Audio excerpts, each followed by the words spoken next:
Today, I'm going to show a 2000 survival drama film called Castaway. Spoilers ahead. Watch out and take care. Chuck Nolan is a man of strict schedules and deadlines. With an executive analyst position at FedEx, he travels all over the world tending to problems at FedEx delivery hubs. He's in Russia, optimizing the hub's productivity, and gives his long-term girlfriend Kelly a call, telling her he'll be home in around 18 hours.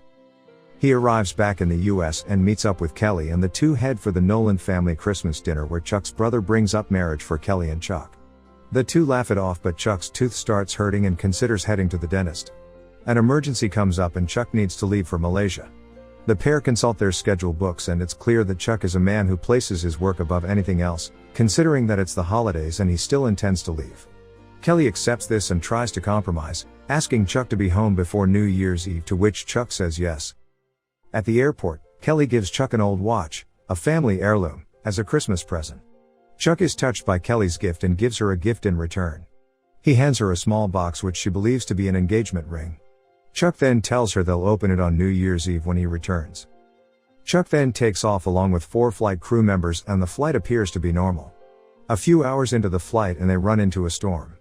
Chuck hears the pilots talking about how they've deviated off course to avoid the storm but are now out of radio coverage.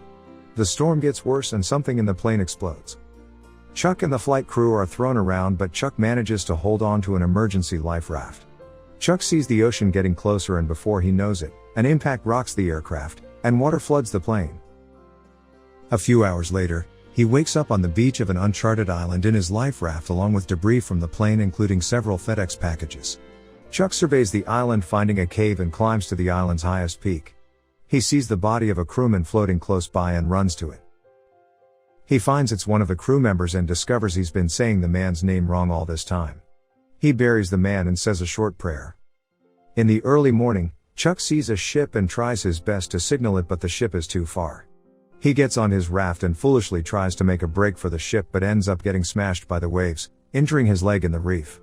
He crawls back to the beach and retreats into the cave, prepared to die. He sees Kelly's watch and regains his will to survive. The next day, Chuck opens up the packages he found on the beach except for one that has a pair of wings on it. In the boxes, he finds VHS tapes, a pair of ice skates, and a volleyball which he names Wilson.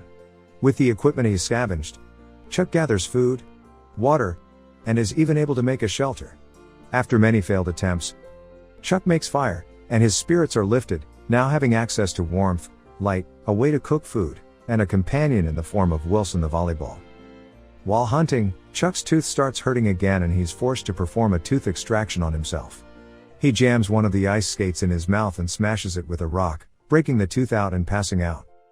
Years pass and Chuck is now more used to life on the island. His hair has grown out, he hunts efficiently, and is even able to figure out dates, making his own solar calendar. His cave has also been improved, now decorated with painted faces. Chuck and Wilson's solitary life changes when a large piece of plastic floats into shore and Chuck gets the idea of turning it into a sail. Chuck starts chopping down coconut trees and gathering wood to create a raft. He then has to make a lot of rope and calculates that he'll have to finish his raft, stock it, and prepare to leave in as little as a few months so he can use the wind and tides to his advantage. Chuck is halfway finished with his raft when he realizes he needs more rope. He chats with Wilson, telling him that there's a way to get 30 more feet of rope, but he doesn't want to do it. He argues with Wilson and eventually agrees to get the rope. He climbs to a high point and starts pulling up a rope tied to a broken tree overlooking a cliff. He pulls up something heavy, looking like a person-shaped tree with a noose around its neck. Back at the cave, he talks to Wilson, revealing that the reason for the tree dummy was because he was testing out suicide. He wanted to see what would happen if he had hung himself from that height and saw that he'd end up breaking his bones and would have died slowly. He explains to Wilson that he didn't want to spend the rest of his life on a godforsaken island talking to a volleyball. He gets angry and throws Wilson out of the cave and into the surf. He immediately regrets his decision and spends some time finding Wilson, apologizing to the volleyball. Some time passes and Chuck prepares to depart on his raft. He etches a message on a boulder, stating his name and that he'll escape into the sea, including an affectionate message for Kelly. After that, Chuck launches his raft and it is afloat. He starts paddling through the reef and gets slammed by waves over and over. He spots a huge wave and he and Wilson brace themselves. He unleashes the large plastic sail and the wind pushes them over the wave. Chuck looks back at the island he called home for years and journeys into the void of the open ocean. Chuck and Wilson journey for several nights and get hammered by storms. Passed out with no food or water, a dizzy Chuck wakes up and notices that Wilson has drifted away. He swims after Wilson, but Wilson has drifted too far. He now has to make the difficult choice of getting Wilson back or keeping his grip on the raft. Chuck chooses to remain with the raft and apologizes to Wilson for letting him go, crying and shouting. Passed out once again on the raft, Chuck is awakened by a passing ship and is rescued. Back in the US, Kelly receives a phone call and faints from the news. 4 weeks later and Chuck is on a flight back to the US chartered by FedEx. He's greeted by simple amenities that had been absent to him on the island, like soda, ice, and even just comfortable clothes. He expects Kelly to meet him at the terminal but finds out that a funeral had been held for him and that Kelly had to move on. Kelly has also gotten married and is now a mother. Chuck arrives at the airport greeted by a crowd of FedEx employees and the media. After the ceremony, he enters the terminal and is greeted by Jerry, Kelly's husband. He tells Chuck that Kelly is too overwhelmed and simply couldn't face him at the moment. Jerry leaves and through a window Chuck sees Jerry leading a weeping Kelly to their car. After the FedEx employee's celebration of Chuck's return, Chuck is left alone in his hotel room, seeing a mountain of food left behind by everyone. He also spots a small lighter on the table, recognizing how such a small and simple object can be the key to life or death on the island, and here it is, just left out on the table. That night, Chuck heads to Kelly's house, and the two reunite. They catch up with one another and Chuck finds out that Kelly never stopped looking for him until the day he was found. Chuck returns the watch, reasoning out that it's a family heirloom and should stay within the family. Chuck returns the watch with a heavy heart as it was one of his motivations to survive and get himself back to civilization. Chuck expresses his regret of leaving that night. Kelly reminds Chuck of his promise to return and cries. Kelly brings Chuck to the garage and Chuck is surprised that Kelly has kept the car they shared as a couple.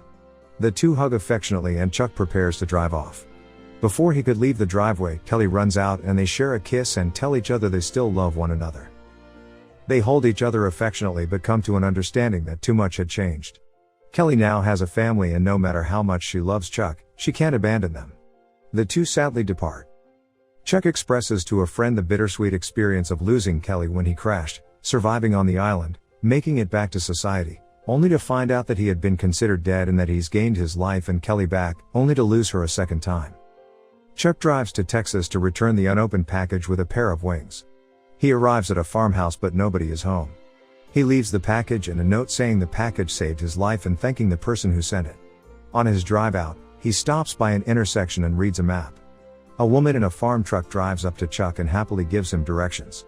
She then drives off and Chuck sees a pair of wings painted on the woman's truck. Chuck steps onto the intersection, looking at all four directions, then looks at the direction where the woman drove off to and smiles.